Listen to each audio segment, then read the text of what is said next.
So, let's start out with a review.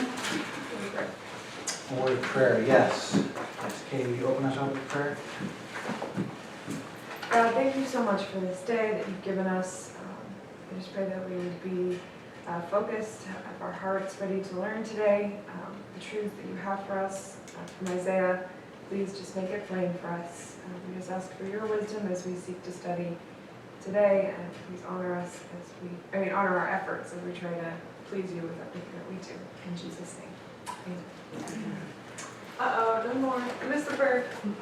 Donna? Okay. Ooh, you got the seat of honor for Yana. Yeah, I'm sorry, I have a meeting before this one. It depends on lights and traffic, but we're gonna be on time or not. It's kind of worse now that the snow goes with that. Didn't hit the lights today. Thank you. What was it? Water.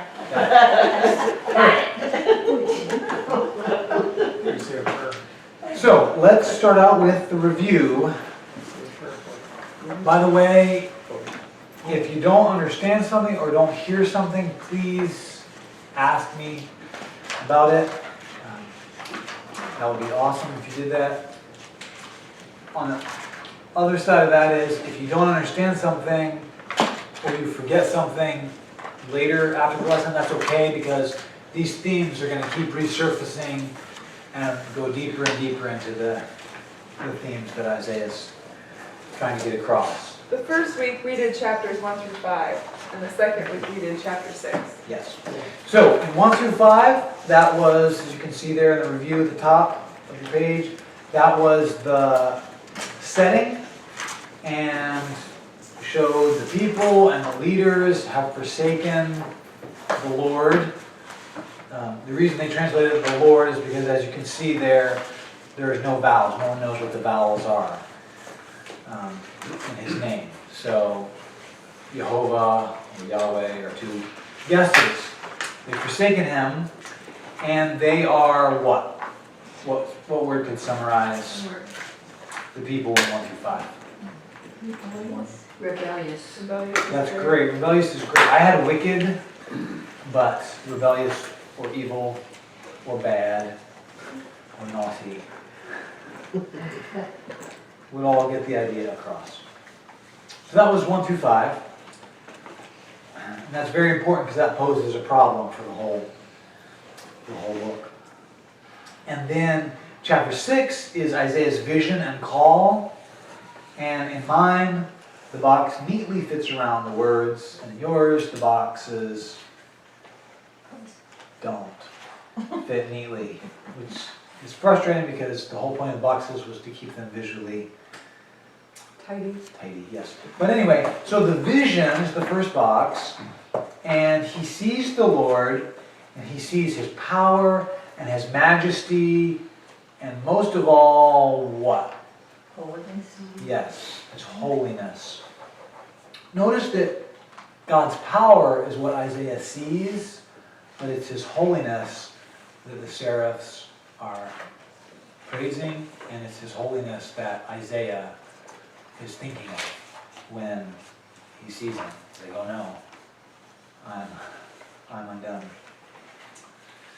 Okay, so he sees that, and then Isaiah, after seeing God, then understands or sees his own wickedness, and God purifies him. Okay, so that's what he sees, and then the call is the second half of that chapter. Essentially, he's called to preach to a people who will not listen, and therefore, 3 little dots in a triangle mean therefore. Therefore, there's going to be judgment. And at the very last verse of the judgment section, which is about, the cities are going to lie desolate, the people will all be taken away to exile. There's a little glimmer of hope at the end of that. Does anyone remember the key word? Remnant. Yeah, or in chapter 6 it's called a stump. But yeah, it is a remnant, and that's a huge theme throughout. But we're going to say stump because he's talking about describing the nation as a tree that gets chopped down. It's like, oh no, the tree's dead, but there's still the stump. So that's going to become important. Okay, so that's the review. Now let's dive into lesson 3. Chapters 1 through 6, both sections have been building up to sort of a climax here in chapter 7. And the climax the building to that climax is portrayed in 2 contrasts, which are kind of 2 different ways to say the same contrast, you'll see here. The people and the leaders and even the king are presented by Isaiah as wicked, faithless, and false. What do you think I mean by false? In what way were the people false?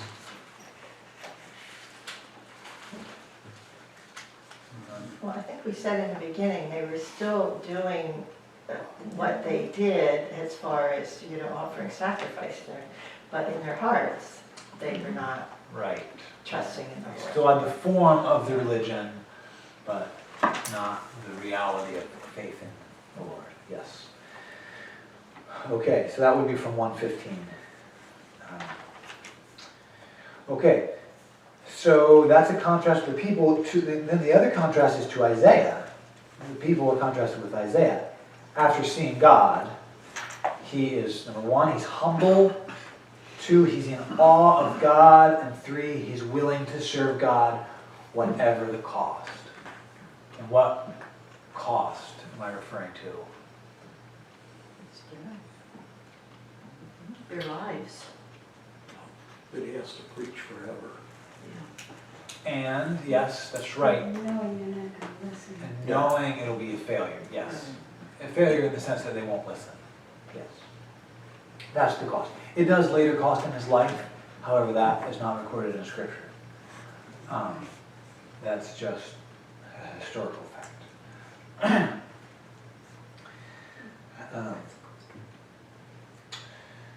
Okay. So the other contrast then, that's the people with Isaiah, the whole nation. And then there's this other contrast with King Uzziah. And it's very clear contrast, although Isaiah in the book doesn't draw out the details. You have to think about it. But Uzziah was a godly king whose strength turns him proud and rebellious in the temple. And then God strikes him with leprosy or uncleanness by God. And that happens in the temple. So he's made unclean by God in the temple. And then the contrast then is with Isaiah. He's a sinful man who's humbled in the temple and undeservedly purified by God, again, in the temple. So we have a righteous man who turns bad in the temple, and a bad man who is made good in the temple. So you remember the hot coal coming and touching his mouth. Okay, so those 2 contrasts. These 2 men are held up as 2 options for the people. Which path will be chosen? Chapter 7 is about the moment of decision. So, this starts out with King Ahaz. Now, depending on how long Uzziah was on his deathbed, this could be like the next year, the next day, or it could be 10 years later, we're not told. But either way, thematically, these people now have a choice. Okay. Katie, can you read 1 and 2 in chapter 7? When Ahaz, son of Jotham, the son of Uzziah, was king of Judah, King Rezin of Aram and Pekah, son of Remaliah, king of Israel, marched up to fight against Jerusalem, but they could not overpower it. Now the house of David was told, Aram has allied itself with Ephraim, Israel. Yeah, I added that. Let's just let you know Ephraim means Israel. So the hearts of Ahaz and his people were shaken as the trees of the forest are shaken by the wind. Okay, so I added a little map. I'm sorry that the font is so small on said map. But you can see that the very bottom of the map, you see in gold letters Judah. That's just a little area beside the Dead Sea. They don't even have the coast, because that's where the Philistines are. And then just north of that is the nation of Israel. And Judah's capital is Jerusalem, and Israel's capital is, anybody? No, not Shiloh. Good guess. Was it Everett? It's not on there, but I just thought maybe someone would know what Israel's capital was. It is Samaria. And because that was the most important city, that region became associated with that city, and that's where eventually we get the Samaritans after the exile by New Testament times. It would be like calling Judah Jerusalem. Yes. Me too. So, Where is Samaria on this map? well, it's just north of Tirzah. Tirzah was the original capital, so I guess this map, I didn't realize that when I chose the map, but this map is a map of a time period just a few years before what we're looking at. But, yeah, Samaria is just north of that, and I can't remember why one of the kings moved the capital from Tirzah to Samaria, but he did. Okay, and then in the top right, we have the nation of Aram, and in parentheses you can see it's the Syrians. And don't confuse Syria with Assyria, they're completely different. So Aram. And the capital of Aram, you can see just in the top right, is Damascus. So we've got the three players here: Judah, capital Jerusalem; Israel, capital Samaria; and Aram, capital Damascus. So, Israel and Aram form an alliance, and they invade Judah. And that is the situation which Ahaz is facing, and it's going to be a test for him. So let's just pause a moment and think about how this applies to our own lives. We know from this passage that God uses real life problems, fears, pain, dangers, real stuff, not just, sometimes we think about the Bible as like a thing you think about in church and during your devotions. We kind of have a disconnect from the rest of our everyday life, right? Like, oh, I'm going to have to figure out how to pay this medical bill, and that's unrelated from the time I spend with God. But God uses that real stuff for different reasons. We don't know why we face those. But in this case, God used this in Ahaz's life to force him to decide who or what he was going to trust in.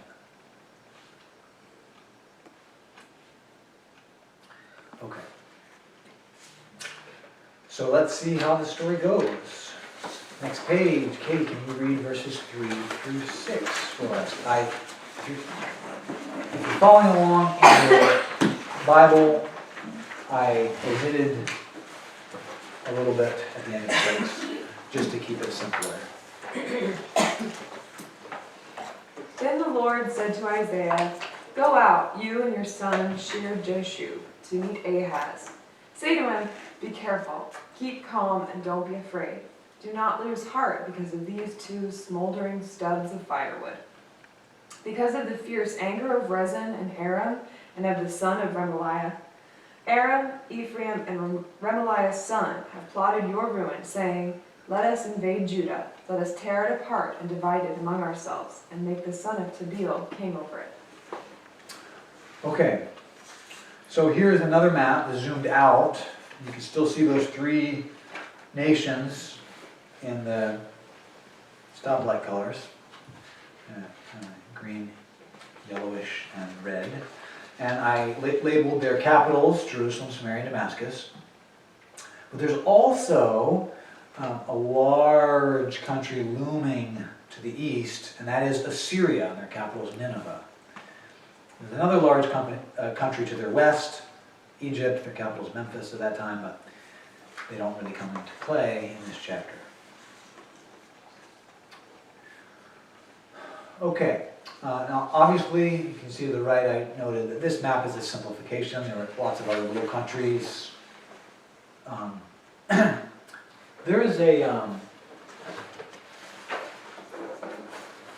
There's a huge desert right here.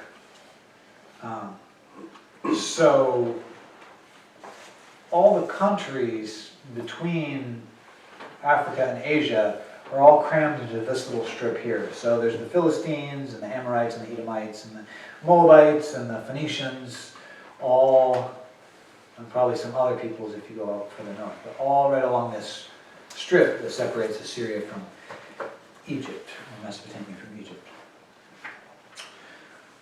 Okay, so from verses 5 and 6, what all is being threatened?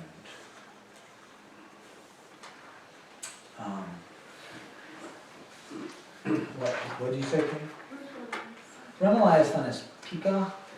I believe it would be the king of Samaria. Why does it call him Remaliah's son and not Pekah?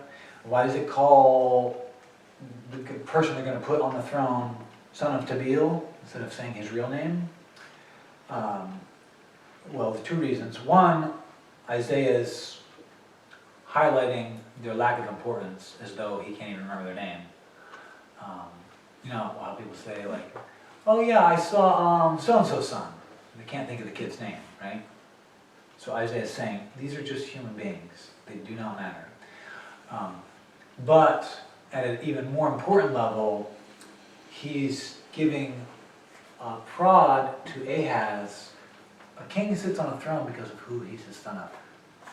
And tacitly, without actually saying it, who are you the son of? Who is Ahaz the son of? He is the most important father. His great-great-great-great-great-grandfather, David. So those guys sit on their throne because of some coup that their grandfather staged and killed the other king and took over. But Ahaz sits on the throne because God put David on the throne and promised David an eternal dynasty. So it's a big difference. We'll see if he can remember that. Okay, so what all is being threatened in 5 and 6? Well, we've got the nation's existence, because look what they say in verse 6. Let's invade Judah and tear it apart and divide it among ourselves.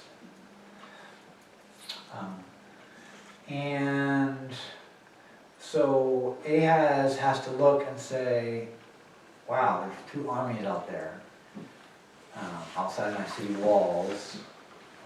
Am I gonna, what's more powerful, those 2 armies and their very real swords made out of steel, or the words on this piece of parchment that say God promised Abraham he would give him this land to his descendants? So Ahaz has to weigh which do I think is more powerful, swords or words? It's kind of like Iran and China today. Elaborate. Just the fact that, both of them can be a threat, and we know, what the Bible tells us about it, and there has to be a decision, who do we deal with first? Kind of like that. I see. Just Yeah. kind of an analogy. Yeah, there's a lot of things that, like, for example, a friend of mine who was not a believer was separated from his, they weren't married, but his girlfriend, and they had a family together, and she got pregnant with somebody else while they were separated. And he was like, well, she needs to get an abortion because we both want to be a family again. If she has this child with this other person, it's going to destroy that. And he said to me, he said, I know like Christians is like killing a child or whatever, they run to gloss over that really fast. He said, but like in reality, this needs to happen. Or both of us are going to be alone the rest of our lives. So in his case, there was like, what, yeah, I know technically like it's killing somebody, but I'm going to push that aside because this is what's real, right? And maybe an example closer to home, a friend of ours in Indiana who had a kid with cancer, and because of all those medical bills, they had to declare bankruptcy. And he was talking to me, I was his pastor, about tithing. He's like, we can't tithe. We have no money. I mean, we do have money, but like, we're barely making it. And I was like, okay.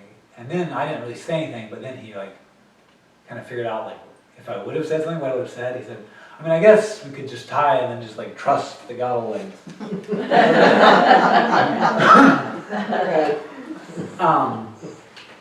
But in his mind, he's like, I guess we could do that, but like, let's be realistic here. We can't do it. Right? So there's always like a very real earthly thing pitted against this very invisible thing that we're just supposed to trust in.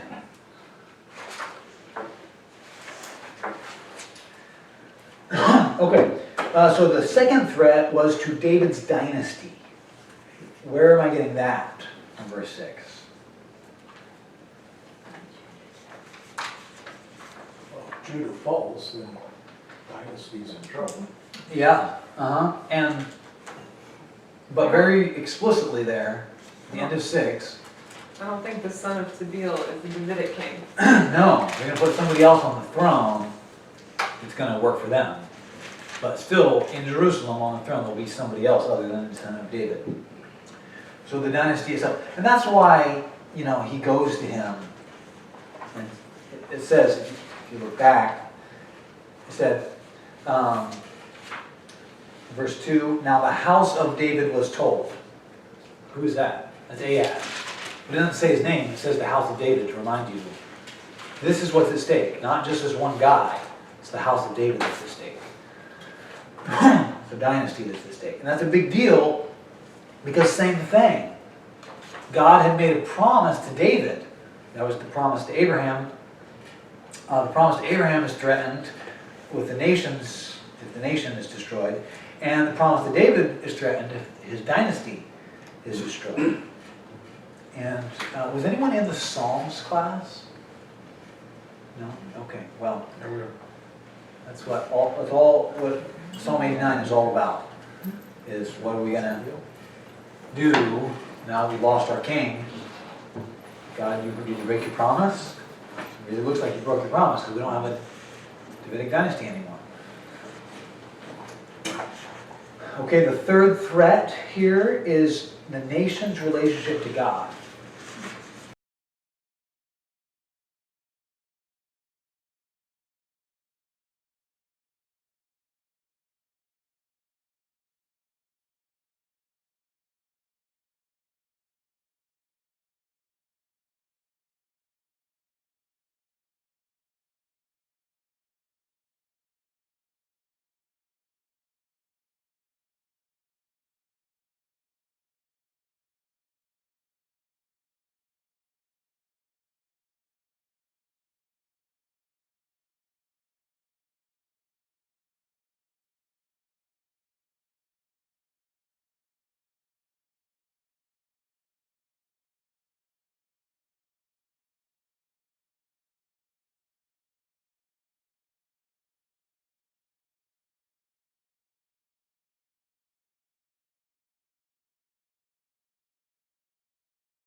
I realize that it doesn't seem like that's threatened, but because of the first two threats, Ahaz is going to be forced to make a choice. Who am I going to trust? Am I going to trust in Assyria? Because he's got these two, I'll just hold this up. He's got these two little kingdoms threatening him. And he's considering calling Nineveh on the phone. I mean, it would be a letter and a horse. But, and saying, hey, can you help me out? Because these two little kingdoms, and he's already moving east. He's like, that'd be good for you, right? 2 more kingdoms for you and get them off my back. And then we're on a team. So he's thinking about making an alliance with this huge superpower. I think, of course, I could, just trust that, trust in God. But this guy, his name was Tiglath-Pileser III. In this class, we're going to call him TP3. Okay, so you can see down at the bottom of the right of the map, I have, and recently conquered by TP3 Babylon. What happened was Assyria was a big power with some moderately successful and ambitious kings, and then the next guy to come on the throne, right at this time, was Tiglath-Pileser, TP3, and he was super capable leader, and super aggressive. And unlike his father and grandfather, when he took over our nation, he didn't just say, okay, we own you now, you can still run yourselves as long as you pay your taxes every year to us. He said, no, we own you now, we're deposing your king, I'm putting one of my governors on, you're actually part of our country, you have to follow our laws, you're just a province of our country. Right? Sort of like how we were deciding, should we make Puerto Rico a state? Or should we sort of just let them be our territory and they kind of run themselves? So TP3 was very, very aggressive and successful. So, do I trust in Tiglath or do I trust in God? So because, spoiler alert, he's not going to choose God, then the nation's relationship with God is at stake. Because the people were wicked, their last ray of hope was the king. But David's dynasty is falling fast, getting worse and worse. Okay, so if they don't choose God, they're going to pass the point of no return. Do you remember in chapter 6 when he said nobody's going to listen? Right? When God sends a messenger, the whole point of God sending a prophet so that people will hear and have an opportunity to repent. And sometimes they would.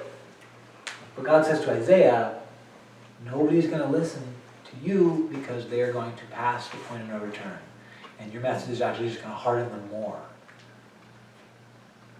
God has given them so many chances, chance after chance after chance. And finally, he says, all right, you made your choice. From now on, my prophets are just going to harden you more. Okay, and that will mean then that the ultimate judgment will fall. And again, at the end of 6, Isaiah said, how long am I going to have to do this? Until everything is destroyed and the people are carried away into exile.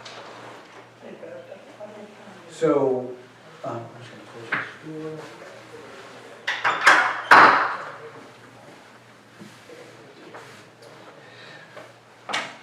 So, that means the nation's relationship with God is at stake here.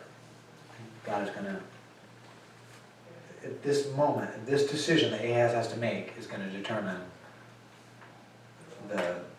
whether or not they cross that threshold into the point of no return.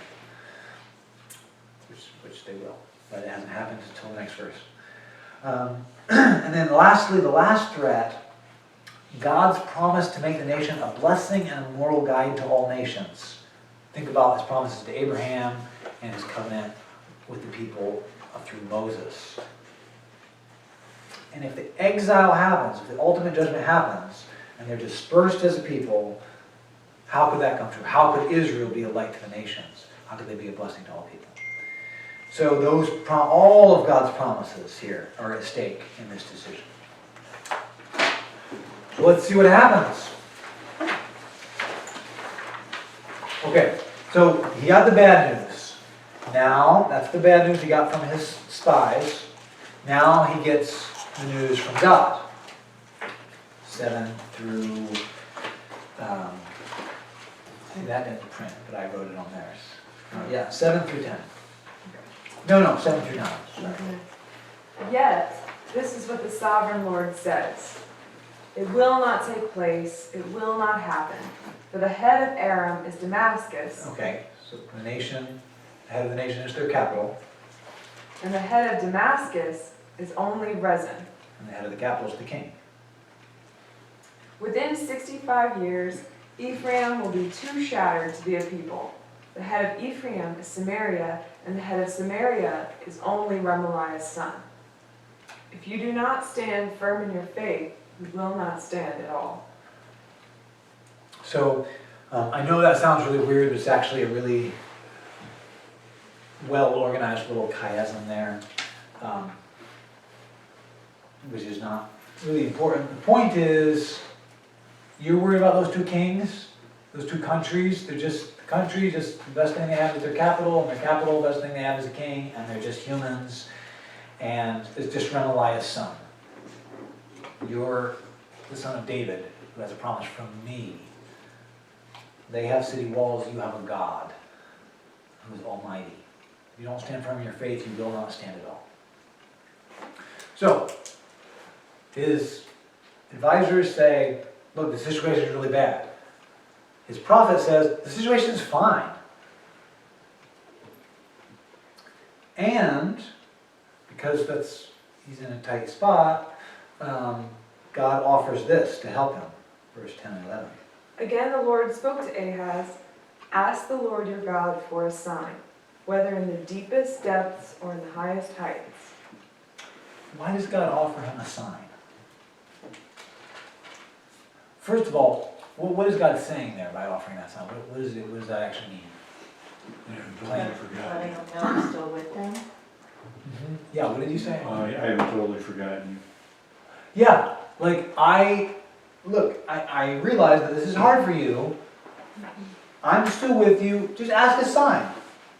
It could be you could ask for the sun to stand still. You could ask for the moon to change its phase. Just ask for an earthquake at 12 o'clock. Whatever you want, and I'll show you that I am still here.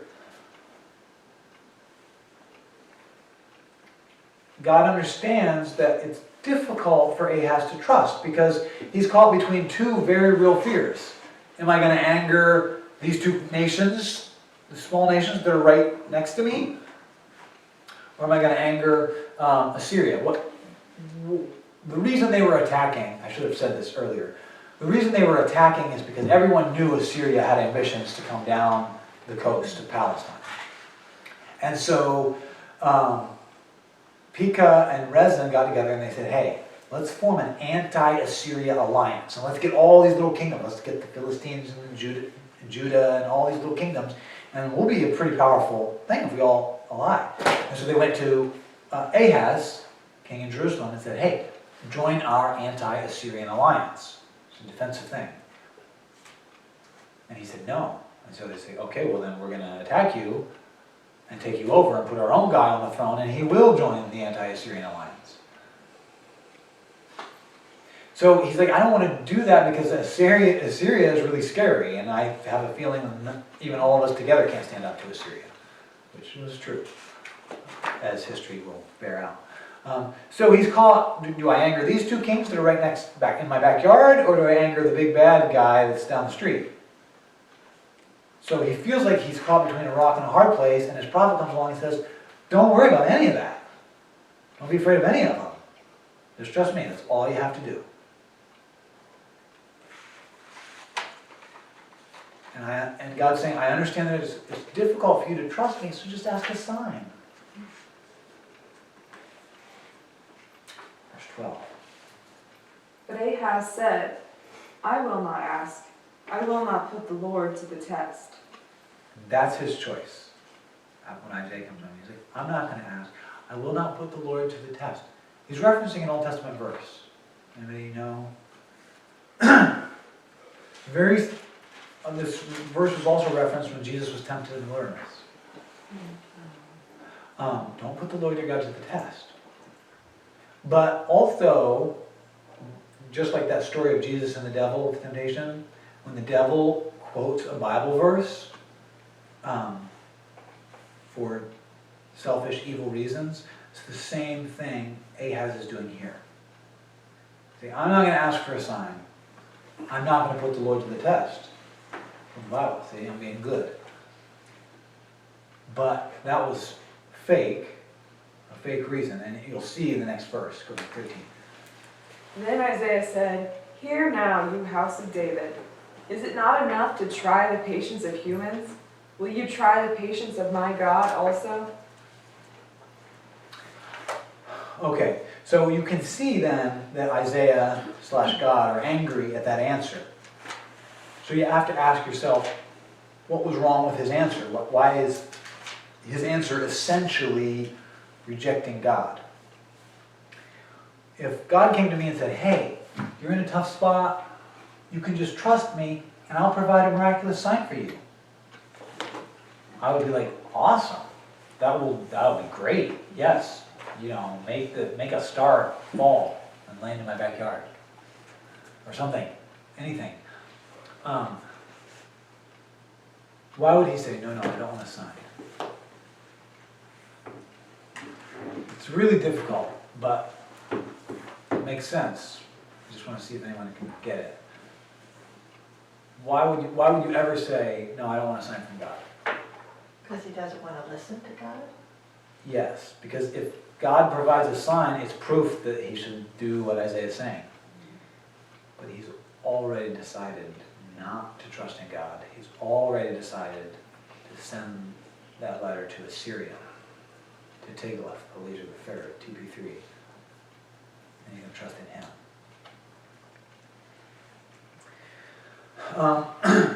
Kate, can you read, this is a little bit of backstory from 2 Kings chapter 16.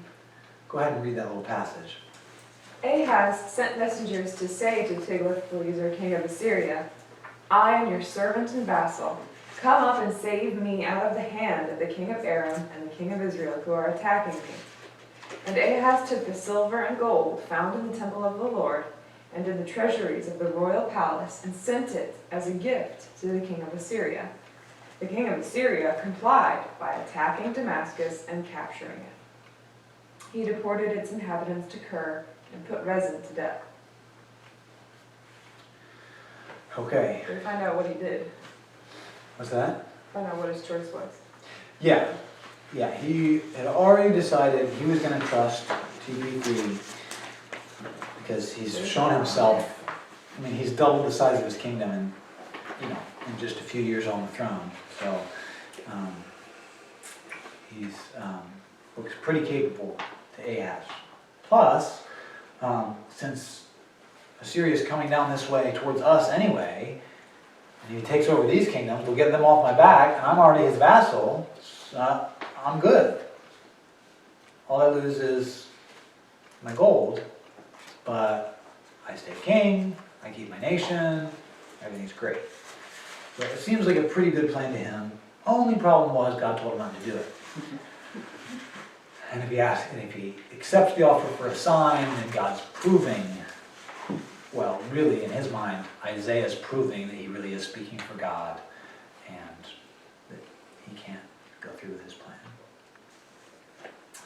Okay, so answers there are answer and red down the bottom. God is angry or mad because Ahaz has already decided to trust Assyria instead of trusting Almighty God. He's trusting Assyria. Now, verse 12 was the turning point. It was that point of decision that sort of the whole book's been building to. And you can see an interesting switch right before verse 12 and right after verse 12. You look in verse 11. What pronoun comes before God in verse 11? Your God. So Isaiah says to Ahaz, ask the Lord your God. The Lord is in all caps. So ask Yahweh, who is your God. And then he says no. That's the decision. And so that's in verse 12. And then in verse 13, what pronoun comes before God in verse 13? My God. Isaiah now says, will you try the creations of my God? I realize now he's not your God. You think, maybe you think Marduk, the God of the Assyrians, is more powerful than Yahweh. Well, Isaiah is saying, my God's going to win in the end. But you'll find out. So I just think that's a helpful little, oh wow, there's a big switch there. Isaiah now realizes, or maybe Ahaz had just made that choice. Maybe he had been faithful to Yahweh up until that point. But very serious moments cause us to make a decision. I remember when my mom died, I thought, okay, now I have a chance to find out if I really believe all these things I've been saying all my life. That God has a plan, and that God loves me, and that God's in control, all those things.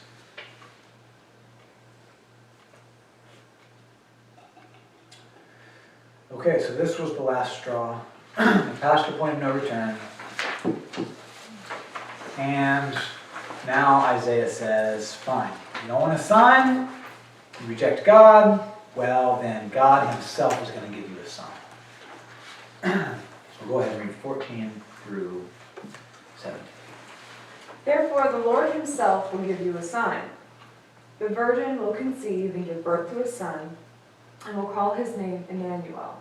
He will be eating curds and honey when he knows enough to reject the wrong and choose the right. For before the boy knows enough to reject the wrong and choose the right, the land of the two kings you dread will be laid waste. The Lord will bring on you and your people, and on the house of your father, a time unlike any since Ephraim broke away from Judah. He will bring the king of Assyria. Well, raise your hand if, when she started reading, you were like, sort of like, yes, the virgin will conceive, birth to a son, call him Emmanuel. He was like, this is a good verse. And then she kept reading, and you were like, okay, what now, curds and honey? You take the two kings. The Lord, this kid, wait a minute. Anybody have that feeling? Yes. Yeah, you're like, okay, great. He's talking about Jesus. This is good. But before the boy's old enough to, is that in Jesus' lifetime? No, because it's these two kings. You think king of Assyria is coming. That happens in Isaiah's lifetime. So who is this son? Okay, so now let's just dissect this a little bit. How is this sign about all of the threats? I noticed I'm missing an H there. Sorry about that. That's not the computer's fault, it was my fault. The trees. All the trees. This sign is about all four of the threats. Because when he says the virgin will conceive, probably some of you have heard this before, the word that he uses for virgin is, in Hebrew they have three different words, okay? I'm not going to write in Hebrew because we'll do what I do. But they have 1, 2, and 3 words. And one word is a technical word like we would have in English. It means virgin, someone who's never had sex. And then they have another word that just means a woman. But they have this other word that means a young woman of marriageable age in that culture, she would be a virgin. Essentially, if you were in that category, your only options would be to be a virgin or be a prostitute. So, in context, it's going to be a virgin. But so they have this other word, like you could put it like this. A teenage woman. Something like that. And I know in our culture, since the 60s, that no longer means virgin, but in their culture it did. So he uses that word that like could essentially, the person would, in their mind would think virgin. He used that word. But it could also, well, technically, yeah, she could be either a prostitute or she could be married, would just be very young. So,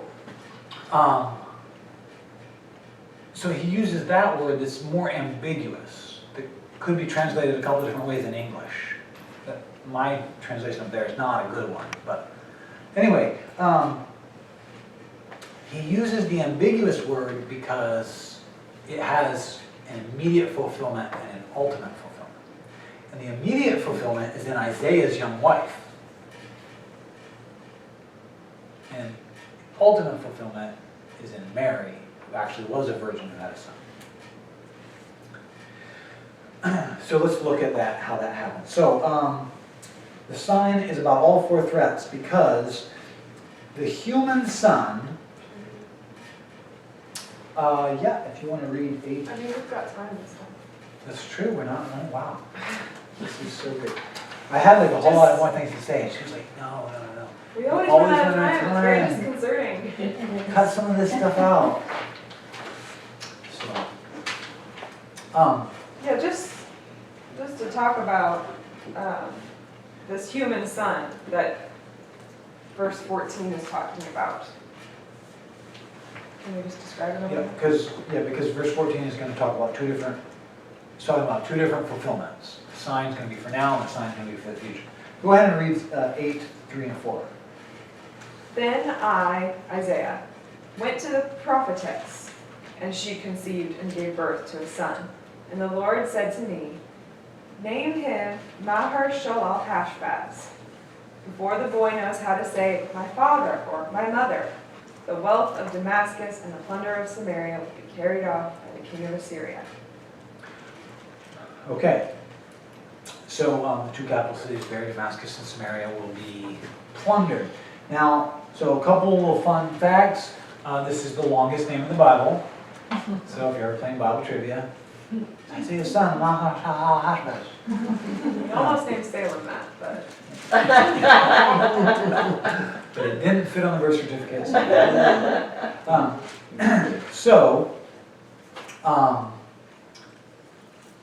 It's a sign saying, before the boy's old enough to talk, those two nations you're worried about will be taken over by Assyria.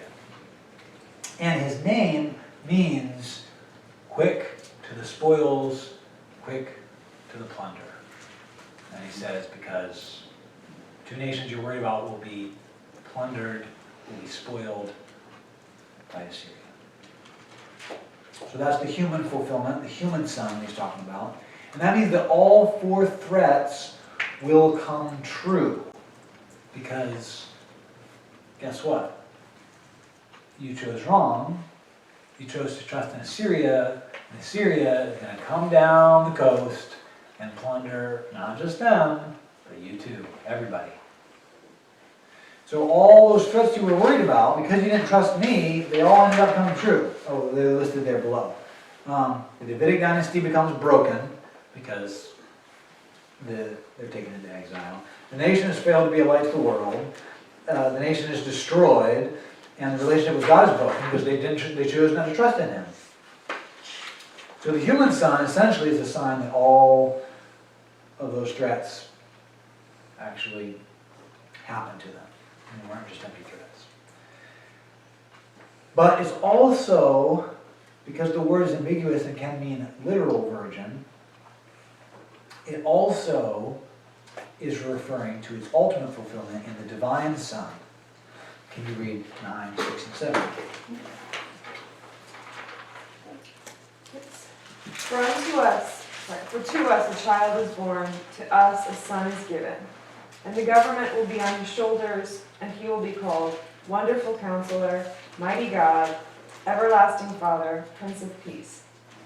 Of the increase of his government and peace there will be no end. He will reign on David's throne and over his kingdom, establishing and upholding it with justice and righteousness from that time on and forever. The zeal of the Lord Almighty will accomplish this. Okay, so that level of sophistication in his writing is why I say it's so hard to understand. Because one minute you're talking about this interesting battle scenario. The next minute he's talking about he's sleeping with his wife and she's having a son, and it's all going to be destroyed. And the next minute he's talking about unto us a child is born. It appears to all be just jumbled together. But it's not. Isaiah is developing themes, and so he'll talk about a theme and he'll come back to core issues and he'll explore it in a different way, a different theme, and come back and explore this, and come back to this one later and fill in details to this one. And it's all very carefully laid out, but it's just, if you're just reading it, you're like, I'm just going to sit down and read Isaiah this week. It's just going to be very difficult. So you have to take it slow and carefully, and compare with other scriptures, and yeah, it's a difficult book. That's why we're doing it. So let's look at those 4 threats individually. He goes on through the rest of this section, which would be up through the end of chapter 12, to develop some of these things. The judgment that's coming from Assyria, and what is going to happen. This judgment is now coming for sure, but there's still this light of hope. So let's do the first one. The Davidic dynasty is broken. Let's look at chapter 11, verse 1. A shoot will come up. Oh, they did there. What? Oh, Oh, yeah. The first one,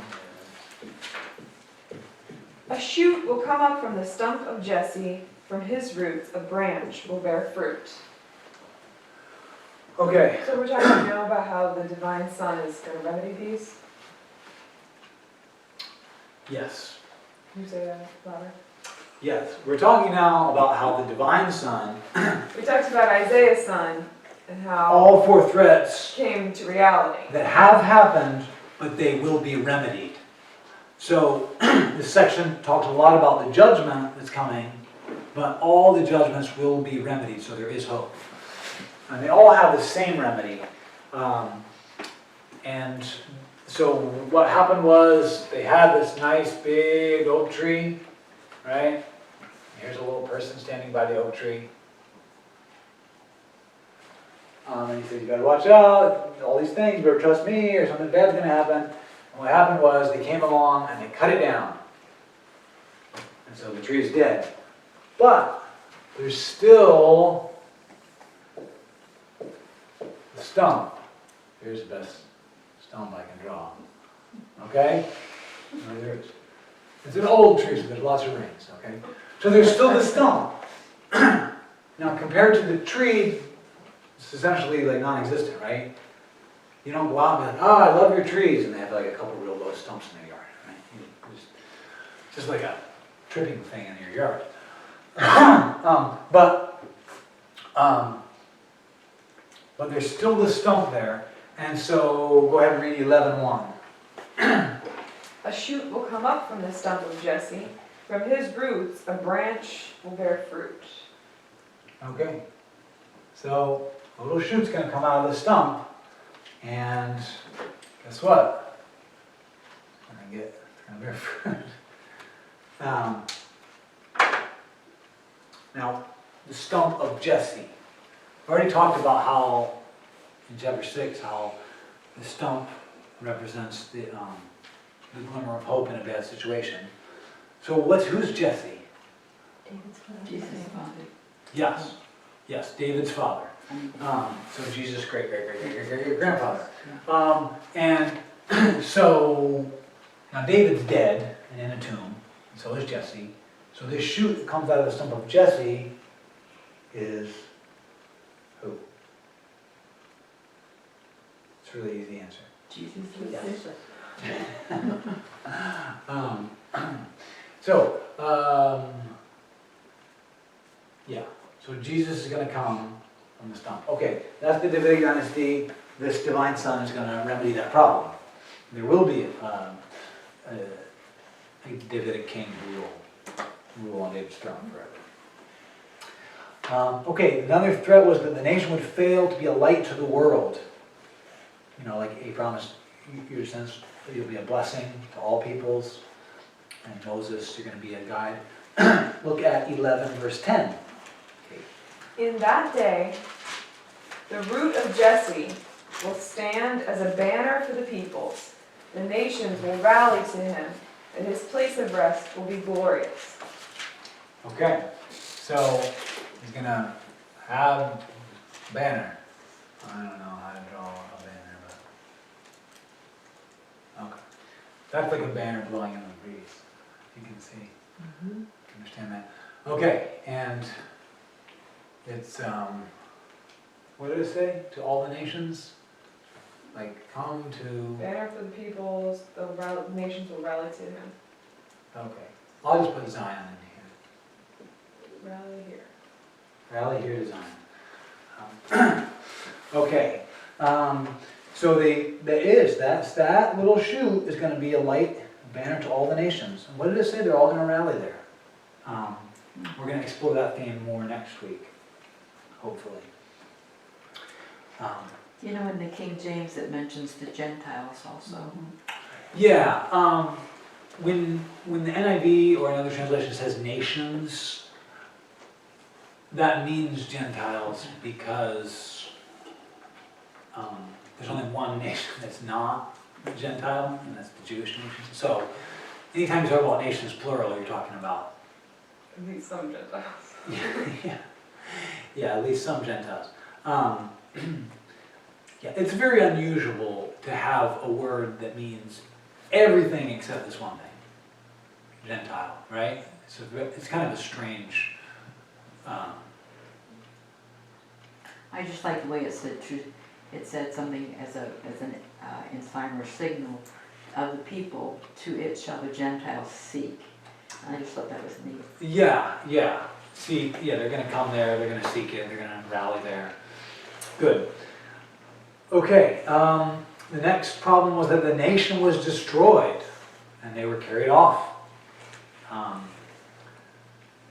So go ahead and read 11, 12 through 13. Now, bear in mind, this is all compressed in time, because when you stretch it out, you notice, oh wait, half of the Jewish people were exiled now by Assyria, and then 150 years later, the other half, Judah, was exiled later by Babylon, which is kind of the same thing as Assyria, but it's actually a different nation.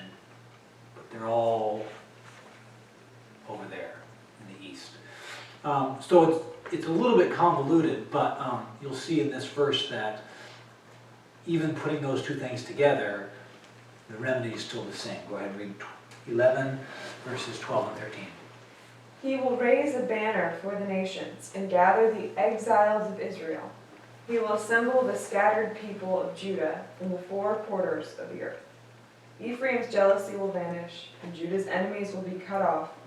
Ephraim will not be jealous of Judah, nor Judah hostile toward Ephraim. Remember, Ephraim is another name for the northern kingdom of Israel. Did anybody forget that while she was reading? Raise your hand if you were like, what was Ephraim? Okay, yeah. Read it again. I should have said that beforehand. Ephraim, because it was one of the most populous tribes and one of the most important tribes in Israel, sometimes they refer to it it'd be like calling America the District of Columbia. That's where the president It's a bad example, but you get the point. Sometimes they call Israel Ephraim. So read those verses again. He will raise a banner for the nations and gather the exiles of Israel. He will assemble the scattered people of Judah from the four quarters of the earth. Ephraim's jealousy will vanish, and Judah's enemies will be cut off. Ephraim will not be jealous of Judah, nor Judah hostile towards Ephraim. Okay, so he's going to bring the people back, this shoot of Jesse, whoever, now, of course we know his name is Jesus, but they did not. So whoever this son is, who's going to sit on David's throne, the shoot of Jesse, he's going to renew the dynasty, he's going to make us a light to the world, he's going to bring our people back to the land, we'll have a nation again, and we'll be one nation again. Instead of divided into a north and south, we'll be one nation again. And he's going to restore the nation's relationship with God, which was broken at this point. Chapter 12, verses 1 and 2. In that day you will say, I will praise you, O Lord, although you were angry with me. Your anger has turned away, and you have comforted me. Surely God is my salvation. I will trust and not be afraid. The Lord is my strength and my song. He has become my salvation. So, when it says the Lord was angry with me, what was that talking about?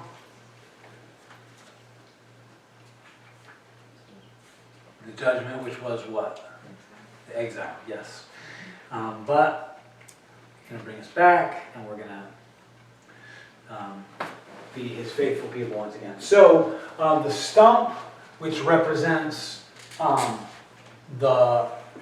Jesus, but it also represents the remnant. You know, all that's left of the old tree that was the Jewish nation.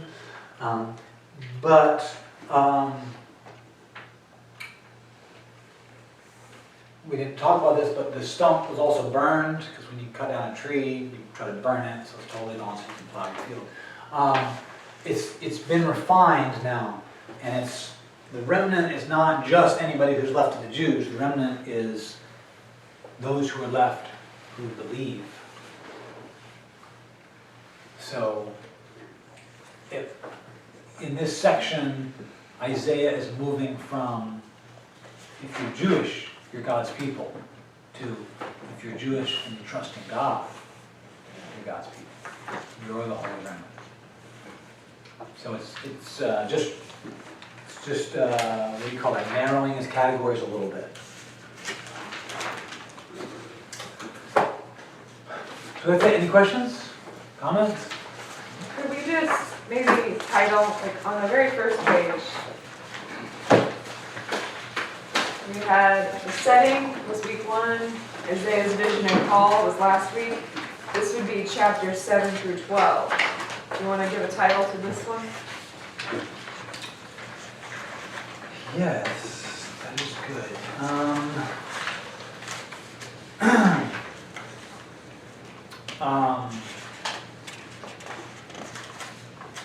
Just so you can have some categories of the book in your mind. You want me to put you on the spot? No, I should have thought of a title beforehand. Something about how they chose to trust in earthly things rather than God. And that brought disaster on them. Okay. So misplaced trust leads to judgment, Yes, and then in parentheses, so, stump hope. it's still a glimmer of hope, yes. Misplaced trust Brings judgment. brings judgment.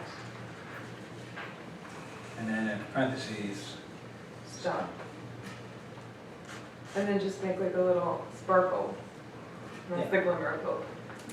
A little asterisk sparkle. Say that again, please. The last thing, when you, What's the last one? misplaced trust brings judgment.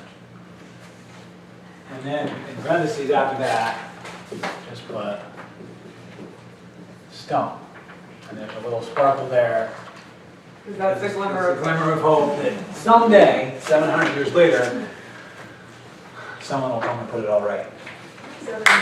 And what did you say for the answer to all 4 disasters? All 4 disasters, Would it be like restoration or something like that? well, all 4 disasters, He literally put, oh, At the very end. oh, yeah, stone. stump, the remnant, and then more specifically, the purified. Remnant, purified by faith. So this is Jews who still trust God.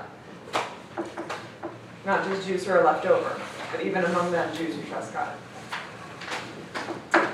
Okay, see you next week. Thank you. What chapters to read next week? How far? I don't It's always know. hard for him to know how much he's gonna be able to fit in one class. I would say try to read 13, 14, and 15, if you can.